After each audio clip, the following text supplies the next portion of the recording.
श्री शिवाय नमस्तुभ्यम दोस्तों, आप सभी लोग जानते हैं कि 6 जून 2024 को है वट सावित्री व्रत और वट सावित्री अमावस्या भी है। तो दोस्तों इस दिन का बहुत ही बड़ा और विशेष महत्व होता है, क्योंकि वट सावित्री व्रत के दिन सभी सुहागन माताएं बहनें अपनी पति की लंबी आयु के लिए इस व्रत को धारण करती हैं और अपनी पति को हर दुख और दुविधा से बचाती हैं। तो दोस्तों इस व्रत को आप लोगों को कैसे करना है, इस व्रत की पूजन आप लोगों को कैसे करना है। बहुत सारी माताओं बहनों को इस व्रत को करने में बहुत सारी समस्याएं आती हैं, उनको नहीं पता होता है कि आखिर ये व्रत को कैसे किया जाता है, इस व्रत को करते समय हमें किन किन बातों का ध्यान रखना होता है, पूजन किस समय करना होता है। भी बहुत सारी चीज़ें हैं जो कि माताओं बहनों को समझ नहीं आती। अगर इस वीडियो को आप लोग देख लेते हो तो आप लोग वट सावित्री व्रत की सारी जानकारी आप लोगों को मिल जाएगी। साथ ही में इसकी पूजन कैसे करते हैं, पूजन का समय क्या है, ये सारी बातें भी आप लोगों को पता लग जाएंगी। तो सबसे पहली चीज़ दोस्तों, ये तो बात आप लोग जानते ही हैं कि सुहागन महिलाओं की पति की लंबी उम्र के लिए या वैवाहिक जीवन को अच्छा रखने के लिए जो है ये वट सावित्री व्रत बहुत ही अच्छा माना जाता है और इस व्रत को सभी माताएं बहनें धारण भी ज़रूर करती हैं। तो दोस्तों इस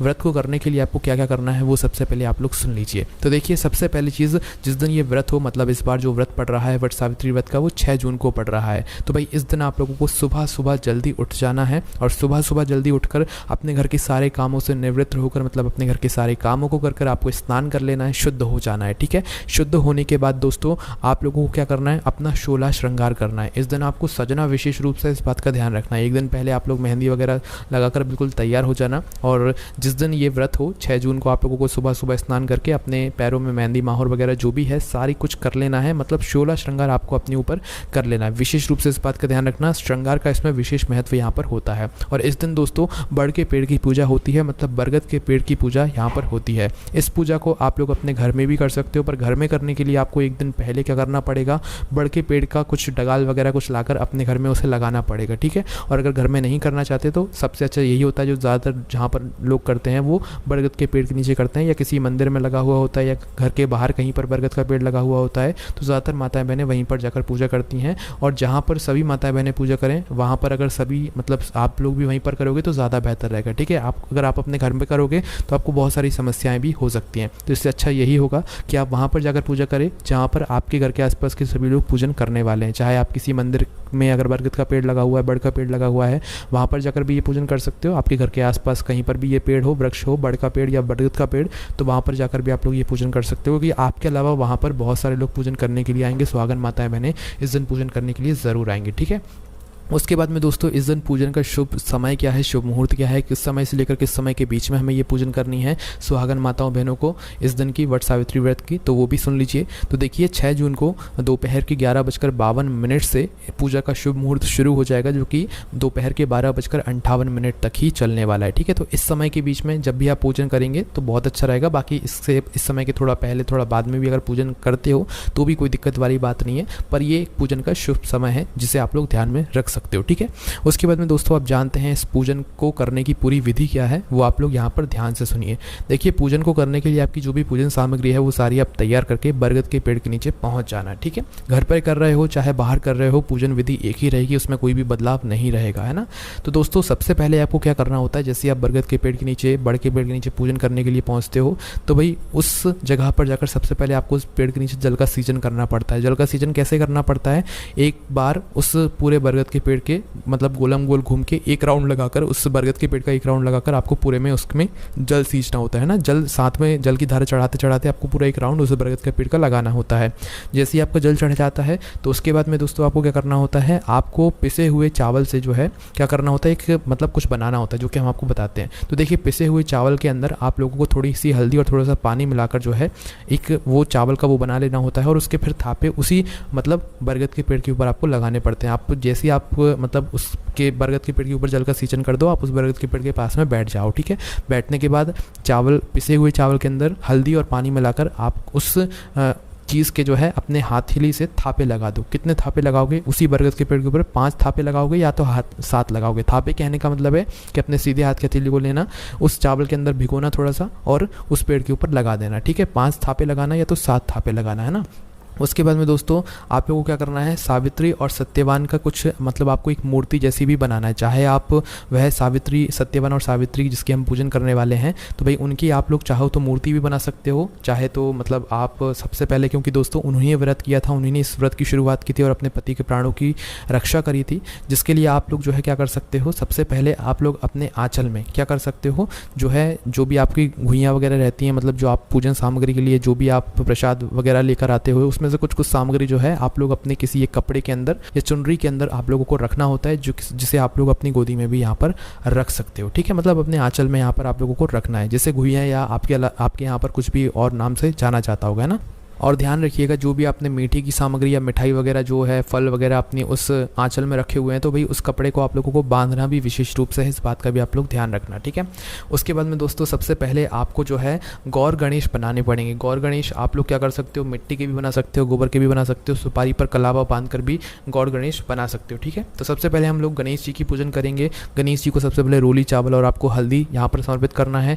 गौरी माता को जो है आपको सिंदूर समर्पित करना है। ये सिंदूर आप चाहें तो अपनी सिंदूरदानी से भी समर्पित कर सकते हैं, और मतलब दोनों को ही आपको जो है कलावा यहाँ पर समर्पित करना है। इसके बाद में जो आप घी का दीपक लेकर आए हुए होंगे, दीपक घी का होना चाहिए, इस बात को ध्यान रखना है। ठीक है, जो भी घी का दीपक है वह आप लोग घी का दीपक जला दें। उसके बाद में दोस्तों इस दिन जो है बड़ के पेड़ के पत्ते के गहने बनाकर जो है हमें पहनना होता है, तो इसीलिए आप लोग एक बरगद का पेड़ का पत्ता लेकर आप उसे अपने बालों में कहीं पर भी लगा लो, है ना, एक गहने के रूप में आप लोग उसे सजा लो अपने बालों के ऊपर, ये विशेष रूप से ध्यान रखना है इसको, है ना। उसके बाद में दोस्तों जितनी भी सामग्री है, मतलब जो भी चीज़ आपने चढ़ाई हुई है या पूजन सामग्री लेकर आए हुए हो, सभी में आप लोगों को सिंदूर का टीका लगाना है ना। क्या लगाना है, सिंदूर का टीका लगाना है। उसके बाद में जो कथा की किताब है उसको भी आप लोगों को रख देना है, अगर आप अपने साथ में लेकर आए हुए हो तो उसको भी आपको टीका यहाँ पर ज़रूर करना है। और जो आपने थापे लगाए हुए हैं वो भी भगवान का ही स्वरूप है, उनको भी आपको मतलब सिंदूर से तिलक ज़रूर करना है, इस बात का आप लोग ध्यान रखिएगा। ठीक है, उसके बाद में दोस्तों जो वट वृक्ष रहेगा, बड़ का पेड़ रहेगा, उसको आपको पीला वस्त्र समर्पित करना है, माता को लाल चुनरी समर्पित करना है, और श्रृंगार की जो सामग्री है वो समर्पित करना है। गणेश जी को जो है जनेऊ वगैरह जो है वो धारण करना है। ठीक है, उसके बाद में दोस्तों एक पंखा भी आपको अपने साथ में लाना है, जो पंखा मतलब जिसकी मतलब जो आप सभी लोग जानते ही हो, पंखा जो समर्पित होता है वह पंखा आपको लाकर समर्पित कर देना है ना। उसके बाद में दोस्तों जो फूल और प्रसाद है, 5 तरह के जो फल होंगे, जो भी चना आप लोग अपने साथ में लेकर आए हुए हो, वह सभी सामग्री आप लोग मतलब समर्पित कर दो पूजा के समय में, है ना। उसके बाद में जैसे भी आपके घर में नियम चलता हो आपको वैसे करना है, बाकी जो नियम है वो हम आपको यहाँ पर बता रहे हैं। सभी सामग्रियों में आपको चावल का जो आपने आपन जो भी आप उसे कहो जो बनाया हुआ है उसका आपको ज़रूर लगाना है। ठीक है, चावल का वो जो भाग है, पिसा हुआ चावल का जो भाग आपने बनाया हुआ है उसका कुछ भाग अपनी सभी सामग्रियों पर आपको ज़रूर लगाना है, और सभी में सिंदूर भी ज़रूर लगाना है। उसके बाद में जो भी आपने पूरी पकवान वगैरह बनाए हुए होंगे उसका भी आपको जो है भोग लगाना है। उसके बाद में दोस्तों बड़ के पत्ते का आपको एक गहना भी बनाना है। ये गहना आप लोगों को पहले बड़ के पेड़ को पहनाना है, उसके बाद में मतलब इस बड़ के पेड़ के पहनाए हुए गहने को आप लोग आप खुद भी पहन लेते हो। ठीक है, कई सारी माताएं बहनें इसे 24 घंटे भी पहनती हैं, 11 दिन भी पहनती हैं, और कई सारी माताएं बहनें साल भर भी पहनती हैं ना। ये आपके ऊपर है कि आपने जो मतलब इस बड़ के पेड़ के पत्ते का गहना बनाकर जो पहनाया है बरगद के पेड़ को, उस माला को आप लोग कितने दिन तक अपने गले में रखना चाहते हो ये आपके ऊपर है ना। उसके बाद में धूप दीप मतलब से आरती कर दें, आप भगवान को दिखा दें। उसके बाद में दोस्तों आप कथा अगर सुनना चाहते हैं तो भाई कथा सुनिए। अगर कथा सुन रहे हैं तो अपने हाथ में कुछ चावल के मतलब चने के जो दाने हैं वो ज़रूर रखिएगा, इस बात का ध्यान रखना है। ठीक है, कथा को सुनते समय आप चाहें तो पहले परिक्रमा भी कर सकते हैं, पर पहले कथा सुनेंगे तो ज़्यादा बेहतर रहेगा। कथा सुनते समय चने के दाने ज़रूर रखिएगा, और जैसे ही कथा संपन्न हो जाए, पूरी हो जाए, उसके बाद में जो चावल के दाने मतलब जो चने के दाने आपने अपनी हथेली में लेकर रखे हुए थे, इनको उसी बरगद के पेड़ नीचे छोड़ दीजिए। उसके अंदर दोस्तों अब बारी आती है परिक्रमा की। तो देखिए, परिक्रमा करने के लिए आपके आंचल में जो सामग्री रखी है वो आपको अपने साथ ही में रखना है, आपको अलग से कुछ भी यहाँ पर नहीं करना है। परिक्रमा करते समय सबसे पहले आपको सिंदूर दानी आपको ले लेना है। ठीक है, सिंदूर दानी लेते हुए आपको परिक्रमा यहाँ पर करनी है। उसके बाद दोस्तों परिक्रमा आप 108 भी कर सकते हैं, 11 भी कर सकते हैं, 21 भी कर सकते हैं, 51 भी कर सकते हैं। ये आपके ऊपर है कि आप में कितना मतलब कितनी आप परिक्रमा कर सकते हैं, ये आपके ऊपर है, पूरा आप देख सकते हैं ना। अब दोस्तों जो हम परिक्रमा करेंगे ये सबसे पहले तो हम कच्चे सूत से करेंगे या कलावा से करेंगे, इस बात का ध्यान रखना है। इसलिए अपने साथ में कलावा और जो भी कच्चा सूत है वो लेकर विशेष रूप से आप लोग यहाँ पर जाइएगा। और साथ ही में जितनी भी परिक्रमा करने वाले हो आप उतने चने के दाने अपने हाथ में गिनकर पहले से रख लीजिएगा। ठीक है, उसके बाद दोस्तों जो भी आप कलावा बांधने वाले हो उसमें कभी भी गांठ मत लगाना, ठीक है। जिस समय आप परिक्रमा करो तो कहीं पर भी कुछ भी हो जाए पर गांठ आपको नहीं लगाना है, चाहे शुरू कर रहे हो चाहे खत्म कर रहे हो, गांठ नहीं लगाना है ना। उसके बाद मैंने आपको जो है सबसे पहले सिंदूर लगाना है परिक्रमा शुरू करने से पहले।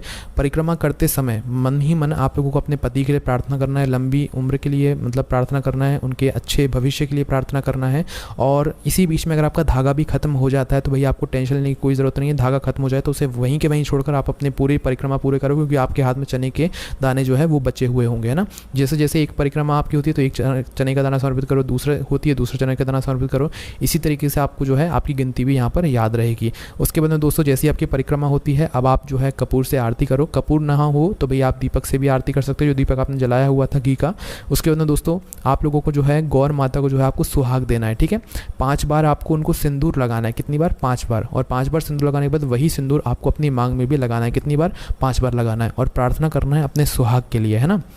उसके बाद में फिर जो आप पंखा लेकर आए हुए हो, पंखा आप वो मत समझना जो हम आपको बता रहे हैं कि भाई पंखा जो जिससे हम हवा करते हैं हाथ से, वो वाला पंखा आपको समर्पित करना है। फिर वह पंखा जो है आप लोगों को वहाँ पर समर्पित करना है और उससे थोड़ी हवा भी करनी है भगवान को। उसके बाद में 5 से 7 बार आपको खड़े होकर भगवान को गले लगाना है, मतलब बरगद के पेड़ को गले लगाना है। 5 बार गले लगाओगे या 7 बार गले लगाओगे, ठीक है। उसके बाद प्रार्थना करोगे अपने पति के प्राणों के लिए, पति की लंबी आयु के लिए। उसके बाद में दोस्तों जो प्रसाद है खुइया जिसे आप लोग कहते हो, तो भाई वह आपको खुद ही खाना है। जो आप अपने आंचल में रखा हुआ है जो भी प्रसाद है आपका, तो वह आपको खुद ही खाना है, बाहर के किसी व्यक्ति को नहीं देना है। आप अपने बच्चे या पति को दे सकते हो, उसमें कोई भी दिक्कत वाली बात नहीं है। और जो चढ़ाया हुआ सामान है वह आप किसी को दान कर सकते हो, सास को भी दे सकते हो, जेठानी को भी दे सकते हो, या बाहर के किसी व्यक्ति को दान आप लोग कर सकते हो, ठीक है। उसके बाद में दोस्तों इस दिन जो भी आप दान पुण्य करते हो, सुहागन सामग्री की जो भी दान पुण्य करते हो, उसका आपको 2 गुना फल होकर यहाँ पर मिलता है। इसके बाद में दोस्तों बहुत सारे लोग क्या करते हैं कि इसी दिन जो है मतलब चने का और जो प्रसाद रहता है तो उसी से वो व्रत खोल लेते हैं। जैसे उनकी पूजन होती है तो बरगद के पेड़ के नीचे ही जो है वो अपना व्रत खोल लेते हैं। और कई सारे लोग ऐसा भी करते हैं कि वो पूरे दिन व्रत रहते हैं पूजन करने के बाद भी, बाकी एक टाइम जो है वो मीठे में कुछ यहाँ पर खा लेते हैं। तो आपके यहाँ जैसा होता है आप वैसे ही कीजिएगा। बाकी जो पूजन सामग्री है, जो भी नियम थे, वो हमने आपको सारे बता दिए हैं। अब आपके मन में कोई भी दिक्कत समस्या परेशानी आती है, कोई भी आपका प्रश्न है, तो उसे आप हमसे कमेंट करके पूछ सकते हैं। ओम नमः शिवाय, जय भोले बाबा श्री शिवाय, नमस्तुभ्यम।